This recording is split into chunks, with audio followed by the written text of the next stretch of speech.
ब्रह्मणस्पद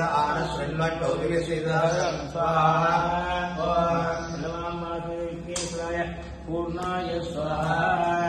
नमस्ते अस्तु भगवन् विश्वेश्वराय महादेवाय त्र्यम्बकाय त्रिपुरा नकाय त्रिकालाय कालाय रुद्राय नीलकण्ठाय मृत्युञ्जयाय सर्वेश्वराय सदाशिवाय श्रीमन्महादेवाय स्वाहा।